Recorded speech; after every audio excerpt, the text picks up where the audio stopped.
L'occasion pour nous de se pencher sur la genèse de l'événement. Le Challenger de Thionville a vu le jour cette semaine, alors que le Moselle Open, lui, disparaîtra en novembre 2025. Le tournoi thionvillois qui veut prendre une allure internationale, est-ce l'héritier du Moselle Open? Reportage avec Olivier Bouillon et Hervé Marchetti. Alors que les arènes de Metz s'apprêtent à voir disparaître le Moselle Open, après une dernière édition au mois de novembre, à 30 km de là, un nouveau tournoi vient de voir le jour à Thionville. Un tournoi moins bien coté que son grand frère messin, mais qui espère se faire une place sur le circuit. Ici, on ne retrouve pas le gratin du tennis mondial, mais des joueurs classés entre la 100e et la 300e place. Il y a 3 cas de figure. Il y a les tout jeunes qui jouent, et il y a aussi les anciens. Moi, quand j'étais joueur, ça m'est arrivé. Suite à 6 mois de blessure, on a besoin de retrouver le rythme de la compétition, et donc on redescend d'une catégorie. Donc les challengers, ça correspond à peu près à la 2e division. Et il y a ceux qui sont dans une phase intermédiaire de progression pour gagner justement des points et rentrer dans le top 100. Pour que ce tournoi voie le jour, la ville de Thionville a investi 14 millions d'euros dans sa salle Jean Burger, qui s'appelle désormais le Spot. 4800 mètres carrés, répondant à un immense cahier des charges pour accueillir un tel tournoi, offrant forcément une visibilité nationale, voire internationale.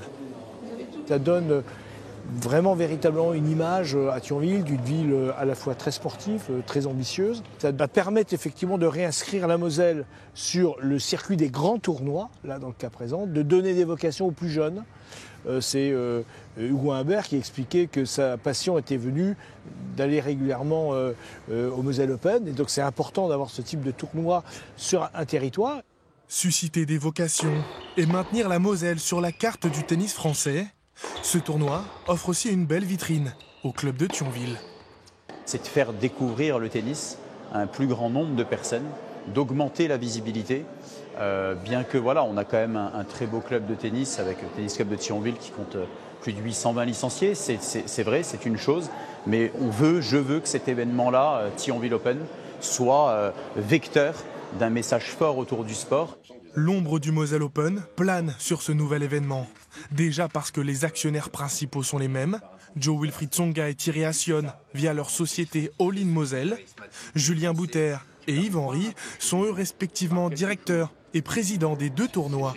Mêmes propriétaires, mêmes acteurs. L'affiliation semble évidente, mais pour les dirigeants, pas question de faire du Thionville Open un successeur. On peut pas dire qu'il n'y a pas de lien, sauf que le Moselle Open est organisé par une société qui s'appelle la SAS Open de Moselle. Le Thionville Open est organisé par All In Moselle.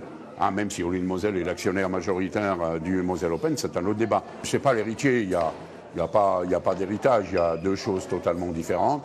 Il y a un Open de Moselle qui vit sa vie et qui la vivra jusqu'à l'exécution, je dirais, de ses contrats qu'elle a. Et il y a un Thionville Open qui se crée et qui démarre au bas de l'échelle mondiale. Le tournoi se donne 3 ans pour passer de la catégorie Challenger 75 à 125, ce qui permettrait d'attirer des joueurs mieux classés.